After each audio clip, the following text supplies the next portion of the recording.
अरे बिंदु, आज घर में बहुत काम है। आज तुझे स्कूल जाने की जरूरत नहीं है। लेकिन दादी, आज तो स्कूल में मेरा टेस्ट है।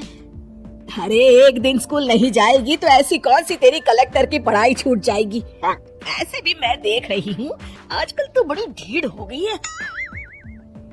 अपनी दादी की बातें सुनकर बिंदु नाराज हो जाती है। तभी उसकी माँ कहती है, अरे बिंदु, इतनी छोटी बात में मुंह फुलाने की क्या जरूरत है। दादी बिल्कुल सही कह रही हैं। लड़कियों को तो घर के काम काज सीखना चाहिए। अरे बहू, रमेश के लाड़ प्यार ने इसे बिगाड़ रखा है। कम से कम तू तो मेरी बात समझती है। अच्छा, मेरी पूजा का समय हो गया है, मैं पूजा करने जा रही हूँ।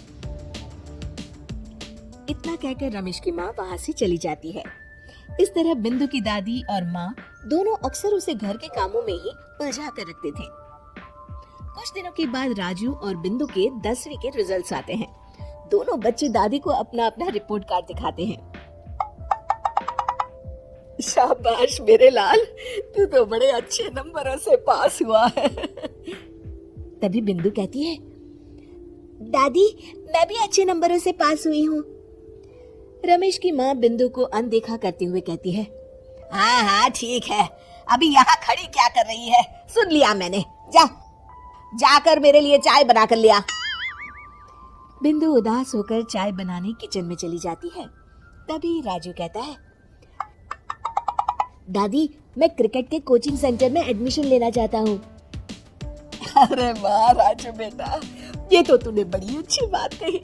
तू कल ही अपना एडमिशन करा ले, जितनी भी फीस होगी मैं दे दूंगी। अरे एक दिन मेरा पोता विराट कोहली बनेगा। इस तरह अक्सर रमेश की माँ अपनी पोती बिंदु के साथ दुर्व्यवहार करती थी। कुछ दिनों के बाद रमेश की माँ और उसकी पत्नी दोनों सास बहू मिलकर राजू का एडमिशन अच्छे स्कूल में करवा देते हैं, लेकिन बिंदु का एडमिशन नहीं करवाते। इस बात से नाराज होकर बिंदु अपनी दादी से कहती है, लेकिन दादी, मुझे भी आगे की पढ़ाई करनी है। अरे क्या करेगी आगे की पढ़ाई लिखाई करके हैं? आज से ये पढ़ाई का भूत अपने दिमाग से उतार दे। इतना कहकर रमेश की माँ वहाँ से चली जाती है। उस दिन के बाद से बिंदु की पढ़ाई हमेशा के लिए छूट जाती है और उसकी दादी उससे घर के सारे काम करवाना शुरू कर देती है। इस तरह उसका सारा दिन घर के कामों में ही बीत जाता था। कुछ दिन बीत जाते हैं और एक दिन रमेश छुट्टियों पर घर आता है। बिंदु को घर के काम करते हुए देख उससे कहता है, अरे बिंदु बेटा, तुम स्कूल नहीं गई? पिताजी, दादी ने मेरा एडमिशन कराने से मना कर दिया है। वे कहती है घर पे रहकर घर के काम करना सीख। अपनी माँ का ये बर्ताव देख रमेश को बहुत गुस्सा आता है और वो अपनी माँ से कहता है, माँ, ये तुमने क्या किया? आगे की पढ़ाई के लिए स्कूल में बिंदु का एडमिशन क्यों नहीं करवाया? अरे बेटा, लड़की जात है, ज्यादा पढ़ लिख कर क्या करेगी? वैसे भी शादी के बाद तो इसे घर के ही काम करने हैं ना। तुम किस जमाने में जी रही हो माँ? अगर कल्पना चावला के घर वाले भी तुम्हारी सोच के होते तो क्या वो पूरी दुनिया में हिंदुस्तान का नाम रोशन कर पाती? इसका स्कूल छुड़वाकर तुम इसका भविष्य बर्बाद कर रही हो, लेकिन मेरे रहते ऐसा नहीं होगा।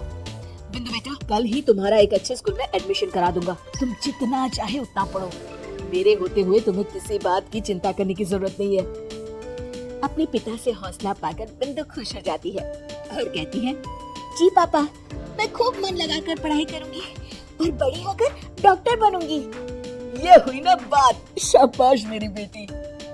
शिक्षा, लड़का हो या लड़की, हमें दोनों को आगे बढ़ने का मौका देना चाहिए।